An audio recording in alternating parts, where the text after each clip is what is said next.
देख रहे हैं सिटी इंडिया न्यूज चैनल हक की आवाज। इस न्यूज के पेश करता है कॉस्मिक पिक्सल। एक बार जो खाए यहाँ बार बार आने को चाहे यहाँ।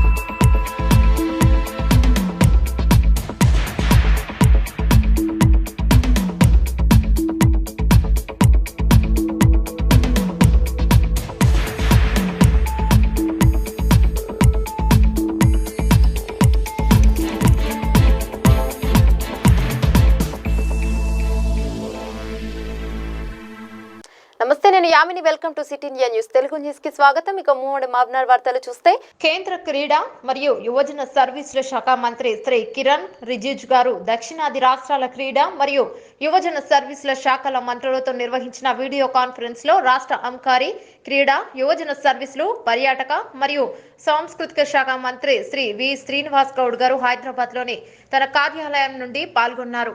ఈ సందర్భంగా మంత్రి శ్రీ వి శ్రీనివాస్ గౌడ్ గారు మాట్లాడుతూ, రాష్ట్రంలో ముఖ్యమంత్రి శ్రీ కేసీఆర్ గారి ఆదేశాల మేరకు క్రీడల అభివృద్ధి, మౌలిక సదుపాయాల కల్పనకు కృషి చేస్తున్నారన్నారు. కేంద్ర క్రీడా మరియు యువజన సర్వీసుల శాఖ నుండి రాష్ట్రానికి రావాల్సిన నిధుల కేటాయింపు చేయాలని మంత్రి వి శ్రీనివాస్ గౌడ్ గారు కేంద్ర క్రీడా మరియు యువజన సర్వీసుల మంత్రి శ్రీ కిరణ్ రిజిజు గారిని ఈ సందర్భంగా కోరారు. రాష్ట్రంలో క్రీడాకారులకు 2% ప్రభుత్వ ఉద్యోగాలలో రిజర్వేషన్లు కల్పించడంతో పాటు ఉన్నత విద్య అభ్యసించి క్రీడాకారుల కోసం 0.5% రిజర్వేషన్లు కల్పించి ప్రోత్సహిస్తామన్నారు. రాష్ట్రంలో 250 ఎకరాలు విస్తీర్ణంలో క్రీడా పాఠశాల ఉందన్నారు. క్రీడా పాఠశాలలో మౌలిక వసతులను కల్పించి క్రీడలను, క్రీడాకారులను ప్రోత్సహిస్తామన్నారు. ఈ వీడియో కాన్ఫరెన్స్ లో రాష్ట్ర యువజన సర్వీసుల శాఖ ముఖ్య కార్యదర్శి శ్రీ సవ్యసాజీ ఘోష్, క్రీడా, టూరిజం మరియు సాంస్కృతిక శాఖ కార్యదర్శి శ్రీ రఘునందన్ రావు, సంయుక్త కార్యదర్శి Shri K Ramesh, NYKS director Anshuman Prasad Das మరియు సెట్విన్ ఎండి వేణుగోపాల్, క్రీడా, యువజన శాఖ ఉన్నతాధికారులు సుజాత, విమలాకర్, ధనలక్ష్మి, చంద్రారెడ్డిలు పాల్గొన్నారు. రాష్ట్రంలో ఈ ఆఫీస్ విధానాన్ని అమలు చేసిన మొదటి జిల్లా ట్రెజరీ కార్యాలయం మహబూబ్ నగర్ జిల్లా ట్రెజరీ కార్యాలయం అని జిల్లా కలెక్టర్ ఎస్ వెంకట్రావు అన్నారు. మంగళవారం ఆయన DTO కార్యాలయంలో ఈ ఆఫీస్ విధానాన్ని ప్రారంభించారు. అనంతరం మీడియా ప్రతినిధులతో మాట్లాడుతూ, కరోనా వైరస్ నేపథ్యంలో రాష్ట్ర ప్రభుత్వం అన్ని జిల్లాలలోని అన్ని కార్యాలయాలు ప్రత్యేకించి ఈ ఆఫీస్లోనే నిర్వహించాలని ఆదేశాలు జారీ చేసిన నేపథ్యంలో కరోనా లాంటి పరిస్థితులలో కాగితరహిత పరిపాలన నిర్వహించేందుకు ఈ ఆఫీస్ ఒక్కటే శరణ్యమని అన్నారు. ఈ ఆఫీస్ సిస్టంలోకి తీసుకురావడం చాలా సంతోషం. మరొక ప్రాధాన్యత ఏంటంటే, డిస్ట్రిక్ట్ ట్రెజరీ ఆఫీస్ స్టేట్లో మొట్టమొదటి డిస్ట్రిక్ట్ ట్రెజరీ ఆఫీస్. ఆ ఘనత కూడా మన జిల్లాకి దక్కుతుంది. ఉమాదేవి గారికి ప్రత్యేకంగా అభినందనలు తెలియజేస్తున్నాను. చాలా కాలం అయింది, గత 2 సంవత్సరాల నుండి DTO ఆఫీస్ రావాలి ఈ ఆఫీస్ సిస్టంలోకి అనుకుంటే ఇన్నాళ్ళకి సాధ్యమైంది. ఈరోజు ప్రభుత్వం కూడా గట్టిగా నిర్ణయం తీసుకొని జిల్లాలన్నిటికీ కూడా స్పెసిఫిక్గా మీరు అందరూ కూడా ఈ ఆఫీసులో ఉండాలని ఇన్స్ట్రక్షన్స్ ఇవ్వడం జరిగింది. దాని మీదటికి ఈ COVID-19 పాండమిక్లో వీలైనంత వరకు పేపర్లెస్ ఆఫీస్ చేయాలంటే ఈ ఆఫీస్ సిస్టమ్ ఒక్కటే దానికి శరణ్యం. మన జిల్లాలో 3 సంవత్సరాల క్రితమే రొనాల్డ్ రోజ్ గారు కలెక్టర్గా ఉన్నప్పుడు మనం స్టార్ట్ చేసుకున్నాం. అది నిర్విఘ్నంగా ఈ జిల్లాలో కానీ, కొత్తగా ఏర్పడిన నారాయణపేట జిల్లాలో కానీ చక్కగా అన్ని జిల్లా ఆఫీసులు కూడా వచ్చాయి. ఈ రోజుతో మ్యాక్సిమం డిస్ట్రిక్ట్ ఆఫీస్ అయిపోయినట్టే. ఇక కాన్సన్ట్రేషన్ అంతా కూడా divisional level and mandal level ఆఫీసెస్కి పెట్టాం. మండల్ లెవెల్ ఆఫీసెస్ కూడా 13 మండల్ లెవెల్ ఆఫీస్ అయ్యాయి. రేపు 2 తహసీల్దార్ ఆఫీసుల్లో జేసీ గారు ఇనాగరేట్ చేస్తారు. అతి కొద్ది రోజుల్లో మిగతా MPDO ఆఫీస్ కూడా కంప్లీట్ చేసి క్లస్టర్ లెవెల్, అలాగే STO ఆఫీసులు, డిప్యూటీ ఇంజనీర్ ఆఫీసులు, ఇవన్నీ కూడా ఈ నెలాఖరు నాటికి ట్రైనింగ్స్ పూర్తి చేసుకొని 1 ఆగస్టు నుండి అన్ని కార్యాలయాలు కూడా ఈ ఆఫీసింగ్ సిస్టంలోకి వచ్చేటట్టు జిల్లాలో పెద్ద ఎత్తున ఆల్రెడీ యాక్షన్ ప్లాన్ ప్రణాళిక తయారు చేసుకున్నాం. ఖచ్చితంగా ప్రజలకి ఇది ఉపయోగకరంగా ఉంటుంది.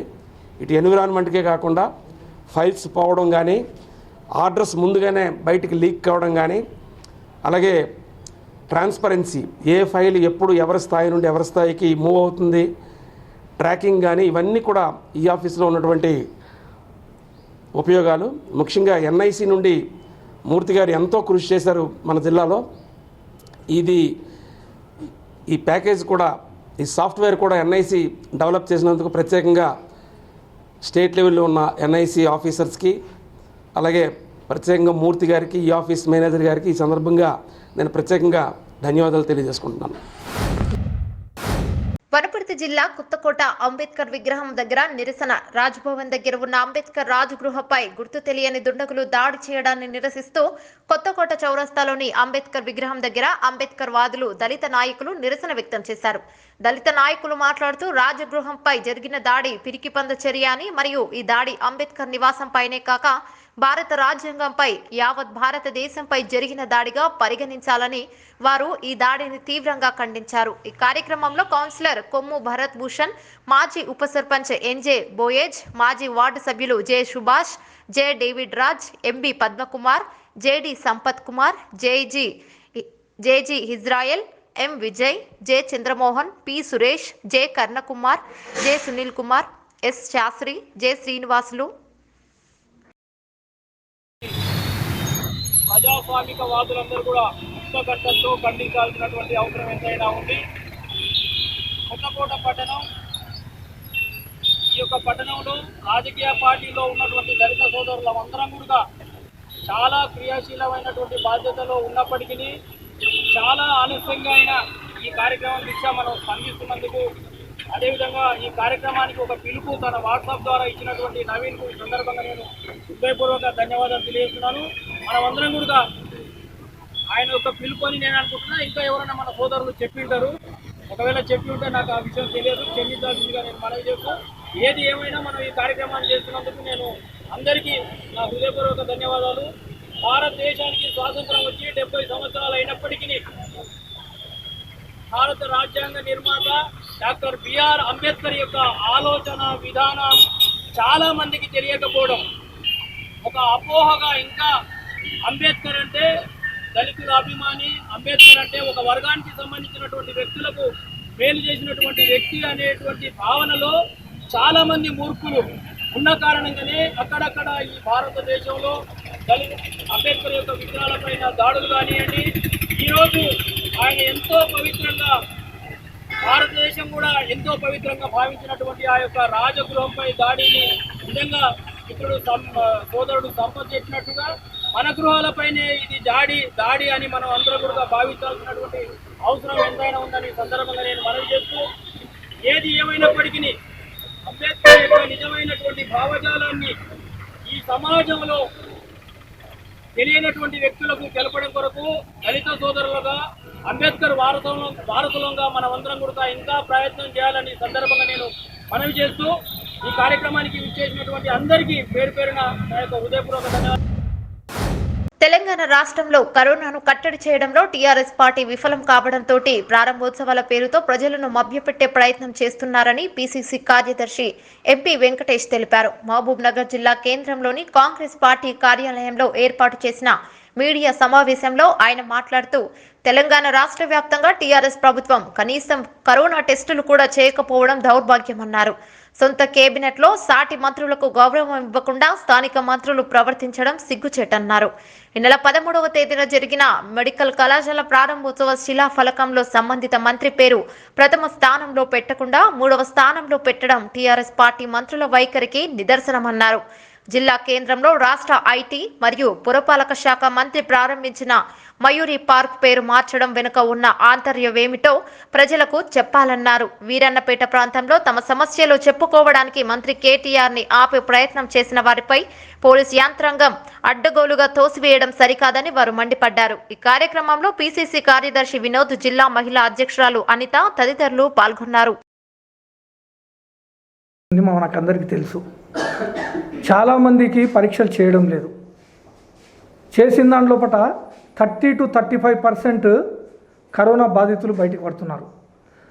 ఆ ఫెయిల్యూర్ అయిన దాన్ని కప్పిపుచ్చుకోవడానికి కొరకే కేటీఆర్ గారు జిల్లా పర్యటనలు చేస్తూ ఉన్నారు. ఒకటి మనం మీరు చూసిండ్రు, నల్గొండ జిల్లాకు పోయిండు, తర్వాత మహబూబ్ నగర్ జిల్లా, అంతకు మొదలు ఇంకొక జిల్లా పోయిండు. అంటే ఈ జిల్లాల పర్యటన వల్ల ఈ కరోనా మహమ్మారిని ఫెయిల్యూర్ అయిన విషయాన్ని ప్రజల దృష్టి నుంచి పక్కకు మళ్లించడానికి కొరకే ఇలాంటి ప్రోగ్రాములు పెట్టుకుంటున్నాడని చెప్పేసి కాంగ్రెస్ పార్టీ భావిస్తుంది. నిన్న మెడికల్ కాలేజ్ని ఓపెనింగ్ చేసినారు, మీరు అందరూ చూసినారు. మెడికల్ కాలేజ్ ఓపెనింగ్ లోపల ఎవరి పేరు ఉందండి? పైన కేటీఆర్ గారి పేరు ఉంది. అంటే కేటీఆర్ అదేవిధంగా ఈటల రాజేందర్ కన్సర్న్ మంత్రి, ఆ ఇద్దరు కూడా ఒకటే హోదా, క్యాబినెట్ హోదా.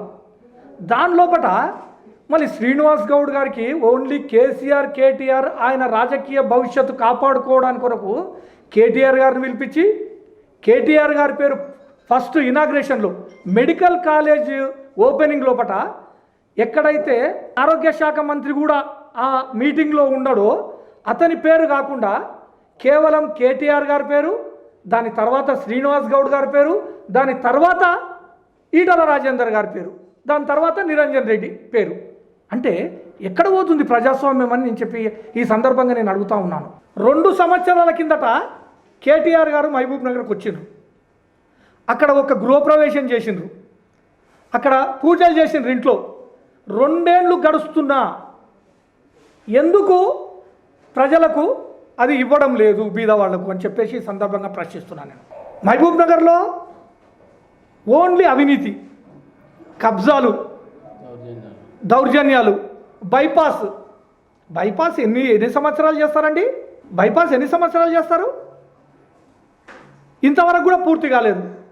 ఒక బైపాస్ లోపల చెట్లు నాటడం, కాలనీ అని ఏదైతే పెట్టినరో వీరన్నపేట లోపల దాని పేరు కూడా తీసేయాలి. వీరన్నపేట అంటే అందరికీ తెలుసు, వీరన్నపేట కాలనీ అని పెట్టండి, వీరన్నపేట డబుల్ రూమ్ అని పెట్టండి. వీళ్ళు బతుకున్నోళ్ళ పేర్లు పెట్టడం ఏంది అని చెప్పేసి ఈ సందర్భంగా ప్రశ్నిస్తూ నిన్న పర్యటన తూతూ మంత్ర పర్యటన ప్రజల దృష్టిని మళ్లించడానికి కొరకే ఈ కార్యక్రమాలు చేసినారని చెప్పేసి కూడా మీ సందర్భంగా తెలియజేస్తా ఉన్నాం. నిన్న జరిగిన ప్రారంభోత్సవ కార్యక్రమంలో 3 మంత్రులు వచ్చినారు. కేటీఆర్ గారికి ఒక మహిళ తన బాధ, టీఆర్ఎస్ నాయకులు తన భూమి కబ్జా చేసుకున్నారని తన బాధ కేటీఆర్కి చెప్పుకుందామని కాన్వాయ్కి అడ్డం పడితే విచక్షణారహితంగా పోలీసులు, ఎంత విచక్షణారహితంగా అంటే ఒక మహిళా పోలీసు లేదు. నిన్న టీవీలో మీడియాలో చూసినాము, ఆమెను ఎట్లా అంటే ఇట్లా దుబ్బి పడేస్తూ ఉన్నారు. ఈ టీఆర్ఎస్ ప్రభుత్వంలో అంటే పోలీసులు ఓన్లీ వాళ్ళకు సెక్యూరిటీ ఇవ్వడానికి వాళ్ళకి మాత్రమే ఉంది, మహిళలను అసలు కాపాడే పరిస్థితిలో లేరు. మహిళలను చూడకుండా ఆమెను దొబ్బడము, వాళ్ళను విచక్షణారహితంగా తోయడం జరిగింది. దీనికి స్థానిక మంత్రివర్యులు మరియు కేటీఆర్ గారు సమాధానం చెప్పాలి. ఇప్పటికైనా ఆ మహిళను పిలిచి వాళ్ళ ప్రాబ్లం ఏందో, వాళ్ళది సమస్య ఏందో పరిష్కారం చేయాలని మహిళా కాంగ్రెస్ తరఫున డిమాండ్ చేస్తున్నాము. మరియు కరోనా కట్టడిలో కూడా టీఆర్ఎస్ ప్రభుత్వం పూర్తిగా విఫలమైందని సందర్భంగా తెలియజేసుకుంటున్నాను. ఇవి ఉమ్మడి జిల్లా వార్తలు. చూస్తూనే ఉండండి సిటీ ఇండియా న్యూస్.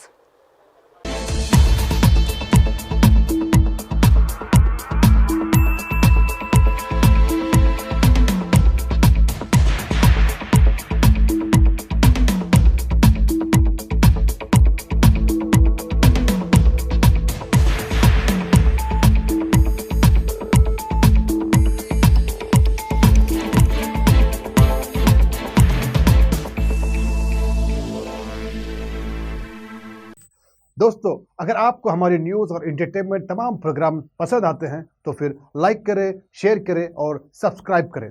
और हाँ, बेल आइकॉन दबाना ना भूलें ताकि आप हमारी हर न्यूज़ और हर एंटरटेनमेंट प्रोग्राम से अपडेट रहें।